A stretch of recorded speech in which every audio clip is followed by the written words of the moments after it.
Namaku Fakhri. Orang bilang, sunyi itu menenangkan. Tapi bagiku, sunyi selalu berarti satu hal. Ada sesuatu yang datang. Aku hidup seperti remaja biasa. Sekolah, pulang, main, lalu tidur. Tidak ada yang aneh. Sampai aku sadar, suara itu hanya muncul saat aku sendirian.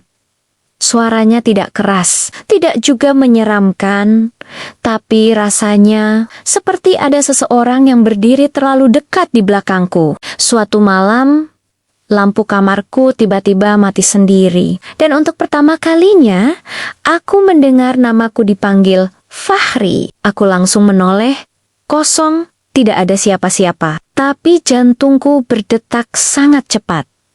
Aku coba berpikir logis, mungkin aku cuma capek. Tapi suara itu tidak pernah datang saat aku berada di tempat ramai.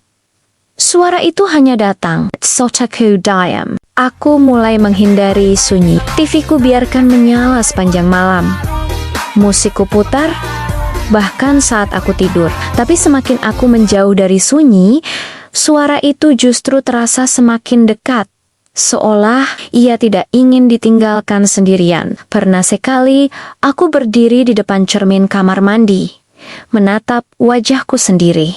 Lama sekali, dan pantulan diriku di cermin terlambat bergerak. Saat itulah aku tahu, ada sesuatu yang lain ikut menatap balik dari sana.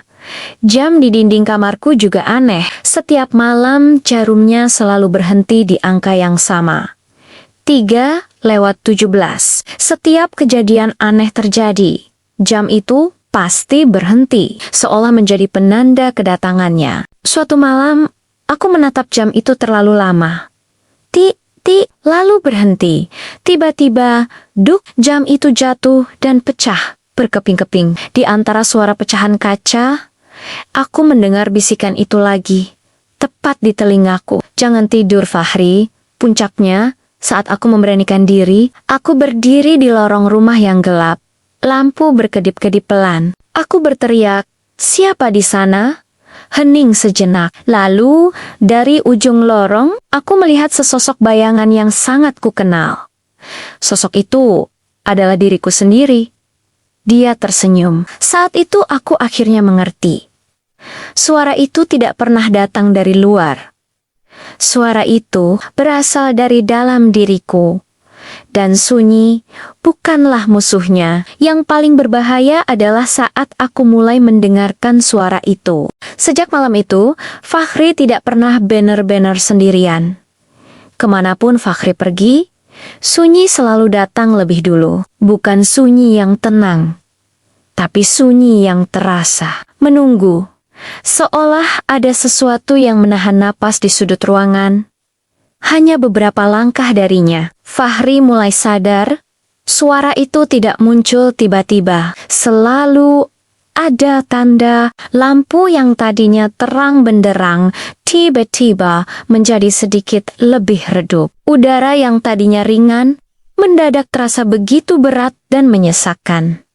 Lalu, suara itu datang, suara bisikan lirih. Entah dari mana asalnya, seolah mengingatkan Fakhri bahwa ia sedang diawasi, setiap gerakannya dipantau. Fakhri mencoba mengabaikannya, mengatakan pada dirinya sendiri kalau itu hanya imajinasinya. Tapi semakin dia mencoba, semakin jelas suara itu terdengar.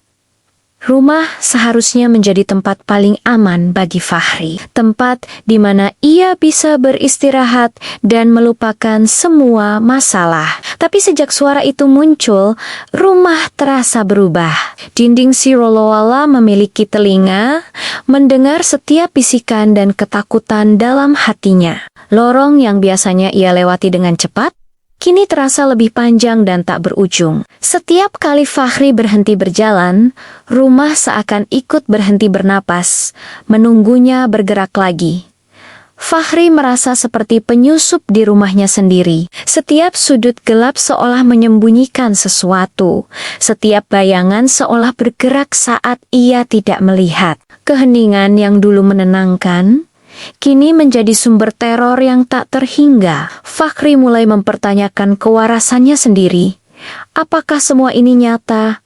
Atau hanya permainan pikiran? Di tengah malam, saat dunia terlelap, Fakhri mendengar suara kecil. Bukan suara langkah kaki.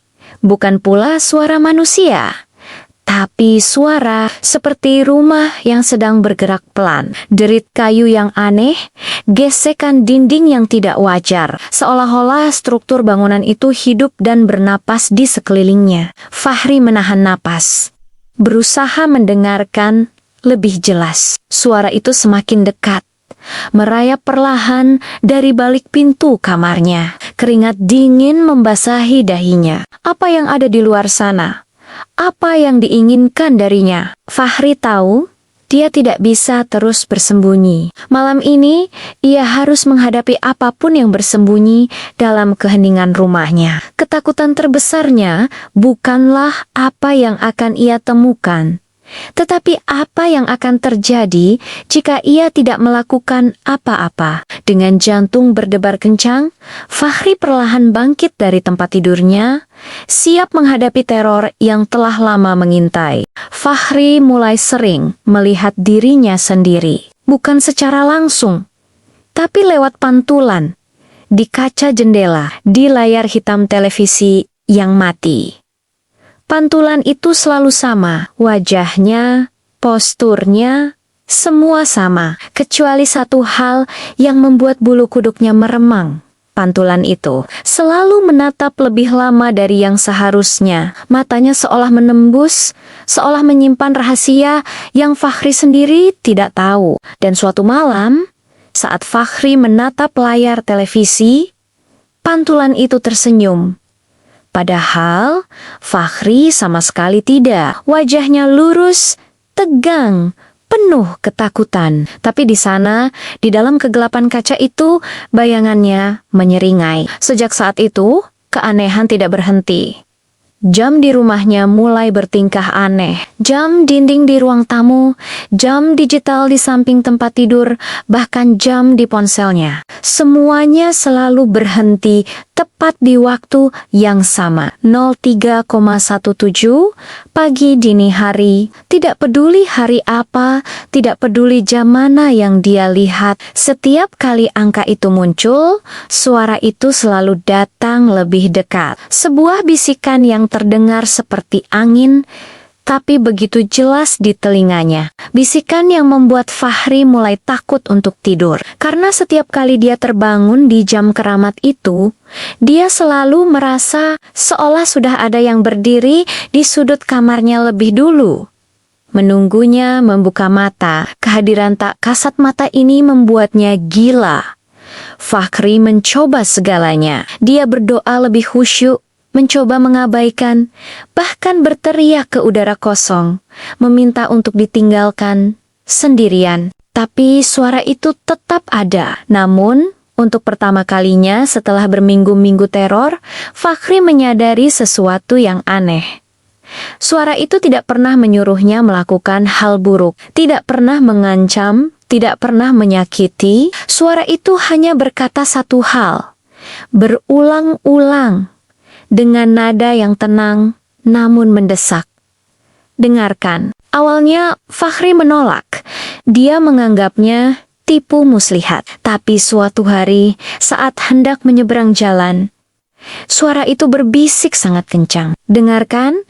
Fakhri berhenti sejenak, menoleh, dan sebuah mobil melesat dengan kecepatan tinggi tepat di depannya. Jika dia melangkah 1 detik lebih cepat, dia pasti sudah tertabrak. Kejadian serupa terus berulang. Suara itu memperingatkannya tentang panci panas yang hampir jatuh, tentang dompetnya yang nyaris tertinggal.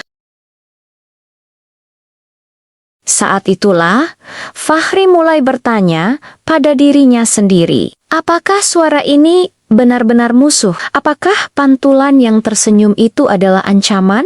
Atau jangan-jangan Itu adalah bagian dari dirinya yang selama ini dia abaikan, sesuatu dari dalam dirinya yang mencoba berkomunikasi, mencoba melindunginya dengan cara yang tidak biasa. Fakhri merasa bingung antara takut dan penasaran. Siapa sebenarnya yang selama ini menemaninya dalam sunyi? Dalam keputusasaan, Fakhri mencoba jalan terakhir. Dia mencoba mengusir sunyi. Musik dinyalakan sekeras mungkin, mengisi setiap sudut rumah. Televisi dibiarkan menyala sepanjang hari, bahkan saat dia tidur.